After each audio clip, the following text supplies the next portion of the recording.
My fiancé's mom asked me to sign a prenup, and now our relationship is not the same. I used to imagine the day we'd plan our wedding. The flowers, the music, the smiles we'd exchange, secret and warm, as we wove our lives together, thread by hopeful thread.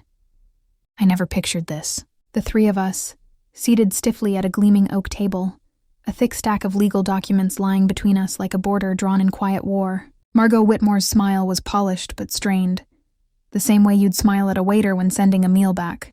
"It's just a formality," she said smoothly, sliding the papers toward me with manicured fingers. Daniel shifted beside me but didn't say a word.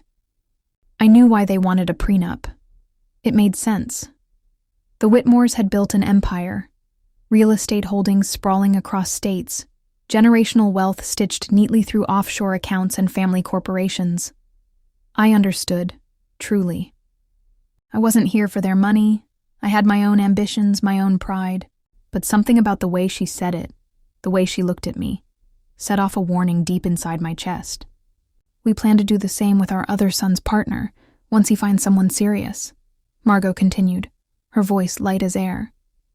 "It's not personal, dear." Of course it wasn't personal. It was just my entire future, written down in cold legalese before I'd even had the chance to build it. I forced a smile and nodded, though my hands shook under the table. I thought about the life I'd left behind for Daniel. The job I loved, the city that had felt like mine, the career I had been steadily climbing, only to stall it all when he asked so sweetly for us to start anew together. I had said yes without hesitation. Love made it easy. Dreams made it worth it. Now, all I could feel was the growing, sharp sting of reality. "I'm willing to sign it," I said quietly, my voice steady, though my heart wasn't.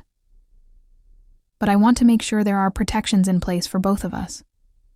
Margot smiled, that same hollow, placating smile I remembered from another painful moment. The miscarriage. Her "I'm sorry" back then had felt like someone patting you on the back as you bled out on the floor. Now the same coldness colored the air between us. Something cracked inside me. A vision flickered in my mind. Me, years from now, 3 kids deep, no career, no safety net, and Daniel leaving. His mother patting my back again. "That sucks, I'm sorry." The paper in front of me might as well have been a script for the rest of my life. Daniel finally spoke, breaking the thick silence.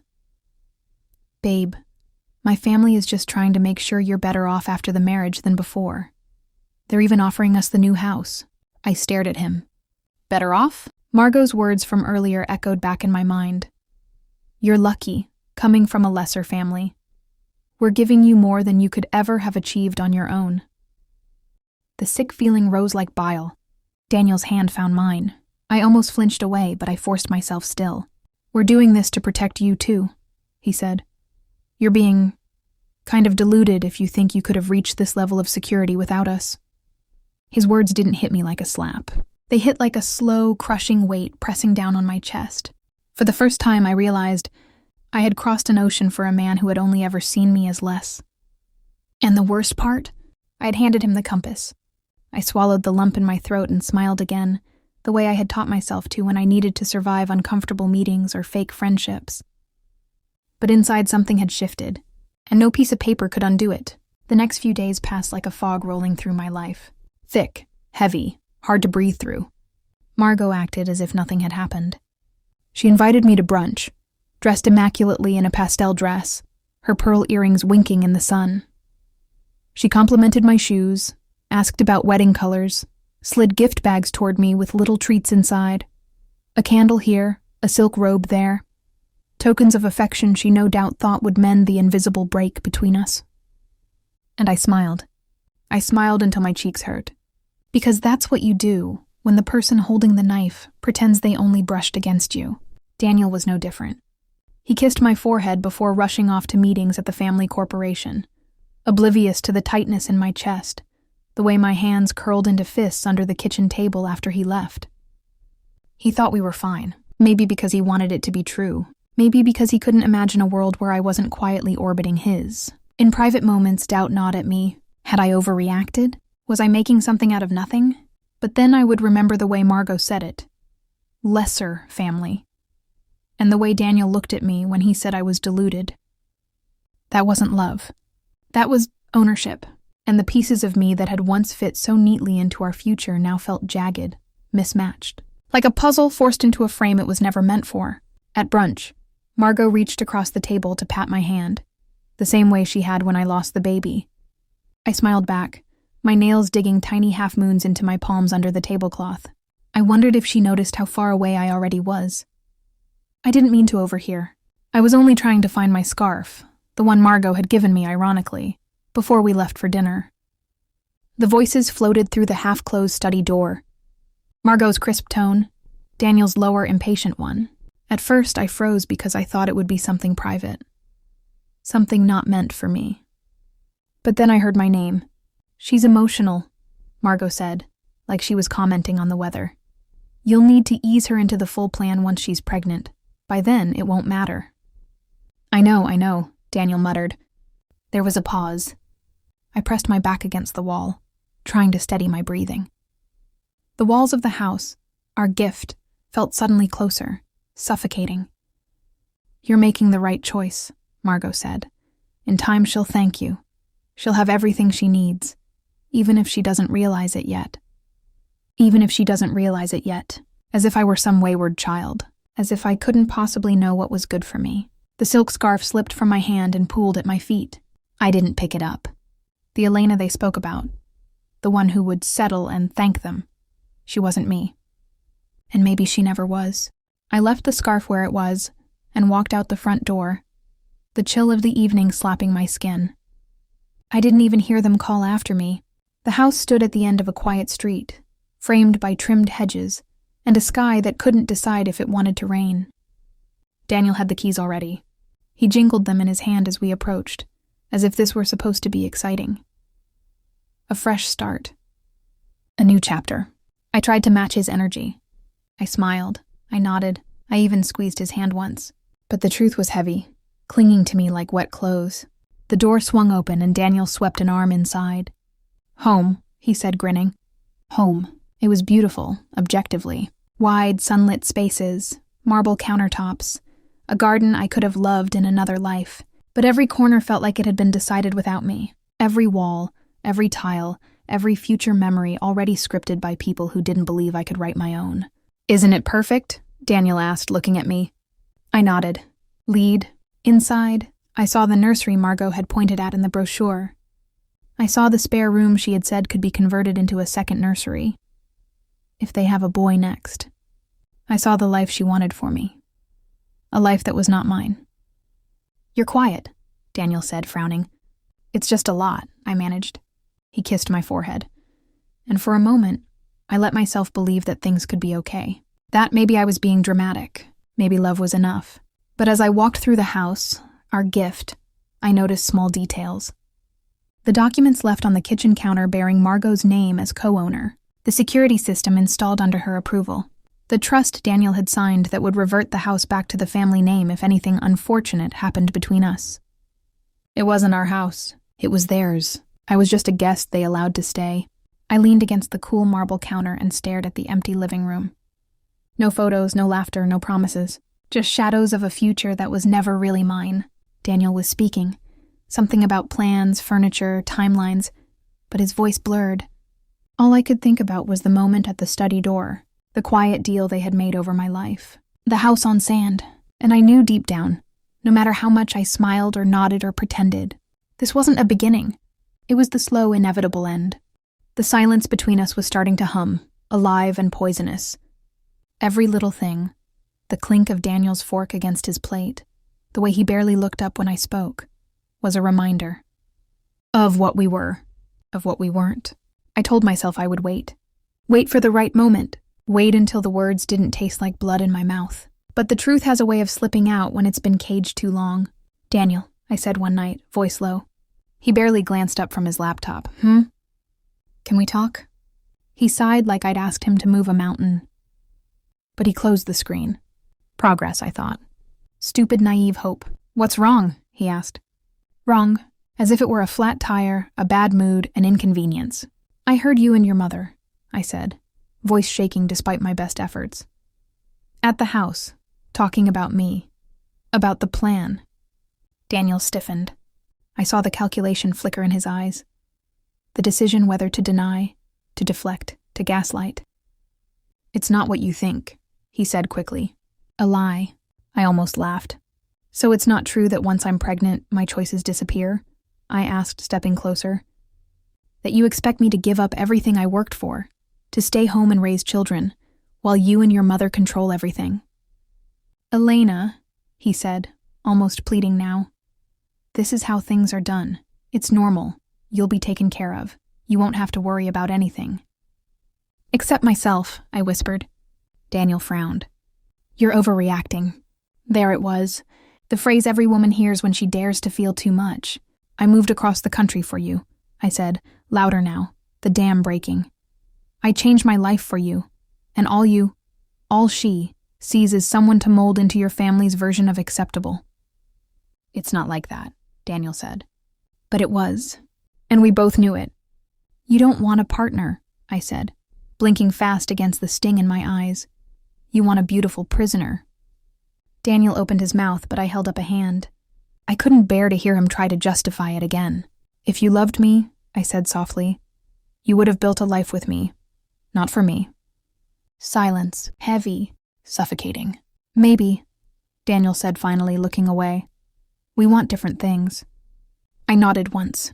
A heart at war, finally choosing its side. Maybe we do. I didn't cry. Not at first. There was a strange stillness inside me after that conversation. Not anger, not sorrow, just silence, like the moment after a storm when the world is wet and broken, but the wind has stopped screaming. I began packing without telling anyone. Not everything, just what mattered. My books, the ring I bought myself when I got my first promotion, the photo of my late grandmother who taught me to never trade survival for silence, and the journal I had started the night Daniel proposed. The first entry was full of love and hope. The last one bled betrayal. I was folding the last of my sweaters when I heard her heels in the hallway. Click, click, click. "Margot." "Elena," she called, already pushing the door open like the house was hers. Which of course it was. Her eyes landed on the suitcase. She didn't gasp. Didn't panic. She just narrowed her eyes the way someone does when a chess piece moves unexpectedly. "You're leaving," not a question. "Yes." She stepped in like a shadow. "So this is how you thank us?" I looked at her then. Really looked at her.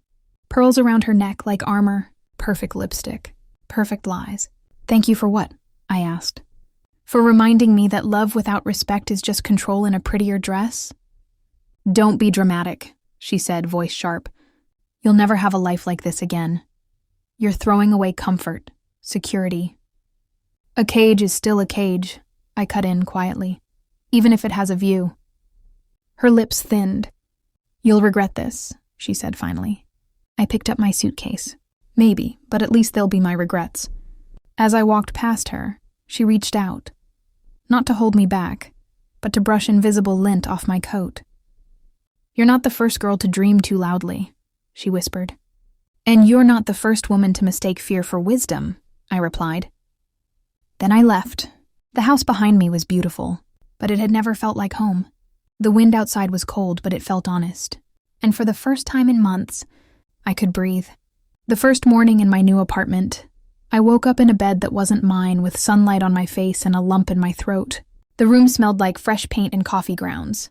I hadn't unpacked much. The space was small, nothing like the sprawling guest wing Margot designed for me. But it was mine. And it was quiet. No Daniel brushing past me to check emails before saying good morning. No Margot stopping by with a surprise breakfast and subtle comments about my makeup. Just me, just silence, and the soft hum of something returning. Myself. I got a freelance gig writing marketing copy for a startup run by a woman who wore denim jackets and called me Elle. She didn't care where I went to school or who I was marrying.